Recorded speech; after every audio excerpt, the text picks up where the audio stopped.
Chapter 22. The staff at Day Kimball Hospital couldn't believe Angela was dead. Another tragedy so soon after losing Dr. Feldman and Brandon's accident? It was unreal. There were periods of surprise and tears until the central thought became, no one knows how much time they have.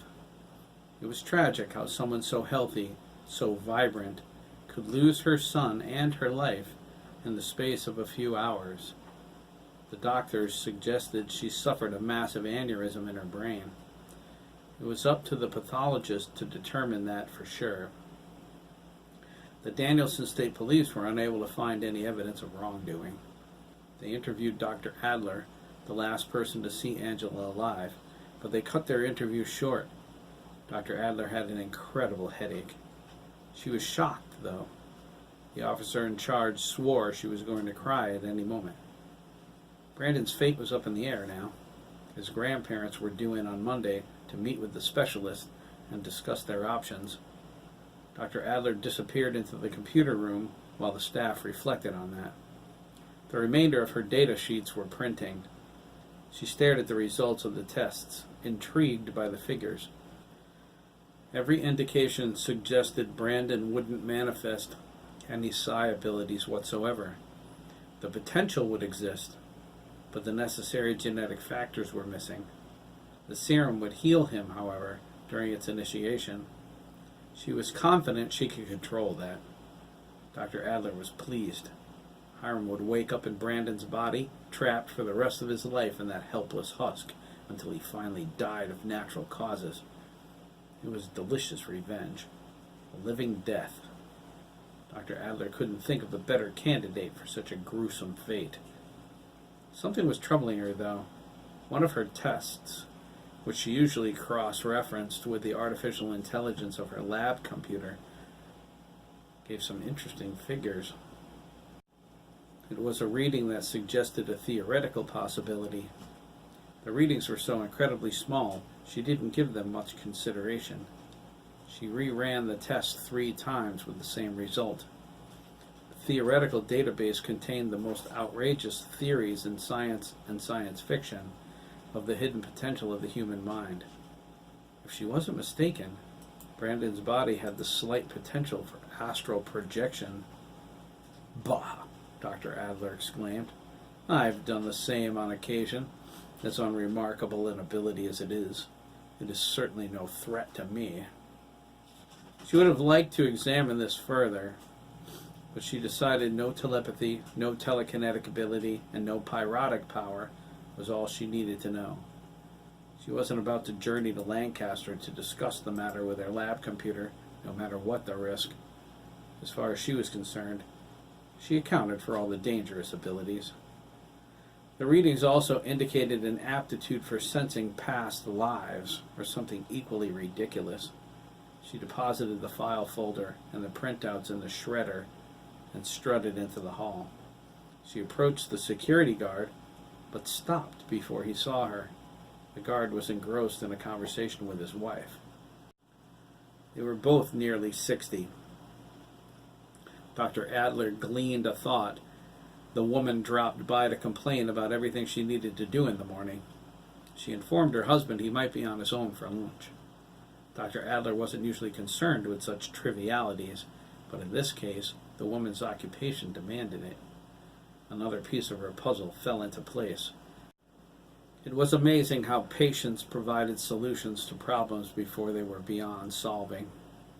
Dr. Adler slipped into the doorway. She listened in on their thoughts and their conversation with growing interest. The rest of the district is out of school already, the woman complained. Tomorrow is Sunday to boot. She sat across from her husband, fidgeting. The chair was uncomfortable, like an elementary school seat. She leaned on his desk as he listened to her with apparent great interest. He didn't feel greatly interested, but years of marriage taught him that it was better to feign it than regret it. He smiled in all the appropriate places. It makes me mad I have to go to Norwich on a Sunday. Can't you get out of it? The guard asked. The woman snorted. Sure, if I want to quit my job. She glared at him. You want to work 2 jobs so I can go back to my gardening? The man grunted his response. I didn't think so. I didn't realize it rained so much this spring, he remarked, stroking his beard. Well, it did, she insisted. This is the last makeup game the boys have to play. Their record isn't even so hot, but the coach insisted they need the experience for next year. She scratched the tip of her nose. Most of the players are still in the 7th grade.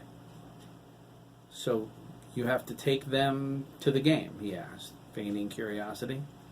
The woman was exasperated. Haven't you been listening to me? When he didn't answer, she took it to mean he hadn't been. Christ, Clem, are you going senile? Hope not, he replied. I could use a little Viagra, though. Don't I know it, she cried. She shook her head and tapped on her desk with her index finger. Pay attention this time, she said. I have to drive Canterbury's baseball team to Norwich at noon. Stay for the lousy game, and then bring them back. I won't be home until 7-ish. I'd appreciate some dinner when I get there. I'll do my best, Clem promised. Have you considered driving for Plainfield? They have a lot of new buses. Oh, you infuriate me, she exclaimed. I've been driving a school bus in Canterbury for 24 years. Why on earth would I want to switch horses in midstream? I'm not a spring chicken, you know. That's for sure, Clem muttered. He caught her hard stare and lowered his head. I'm sorry, dear. Uh-huh, she said, crossing her arms. You mind yourself, Clem Whitman. I'm not in the mood for your sarcasm. Kathy, dear, Clem smiled. When are you ever in the mood? Get the Viagra, and I'll show you. How many kids are going altogether? Clem asked, quickly changing the subject. 36 on my bus, Kathy replied. 24 players from 6th to 8th grade, starters, alternates, and tryouts for next year, plus 8 support kids, the water boy, the scorekeeper, and then me and Coach Mansiak. You watch, the alternates won't even see any game time. Lord, that's going to be rough, Clem said. Kathy leaned back, her eyes wide. You don't know the half of it. She glanced at her watch. I have to go. It's already late, and I have to be up early. She leaned over and kissed his cheek, making a disapproving face. I hate that beard, you know. She grabbed her purse and left. Clem grinned. I know you do. Dr. Adler smiled as she passed him. Clem tipped an imaginary hat to her and stared at her legs as she proceeded down the hall. She scowled, sensing Clem Whitman didn't need Viagra at all. She went to the lab. Once there, she set up the beakers and tubes in anticipation of running her serum's final composition. When the lab tech asked what she was doing, she told him she was making a still. Moonshine, she insisted. It's the only way to fly, Nine. No one is to disturb my setup. Dr. Adler mixed the appropriate chemicals and started the reaction.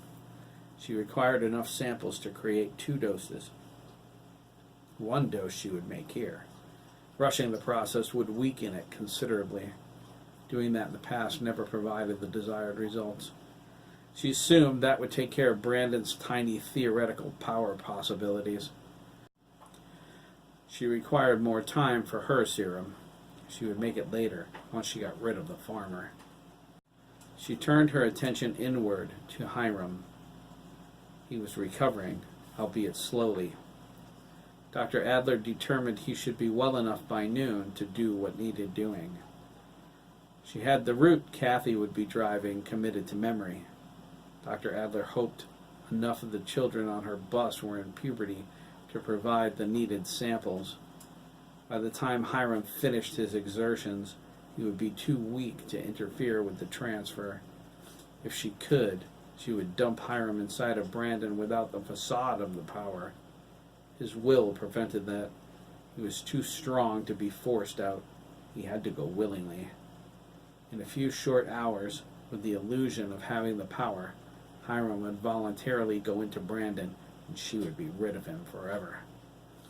Going after Derek Mellon was your last mistake, fool, Dr. Adler thought.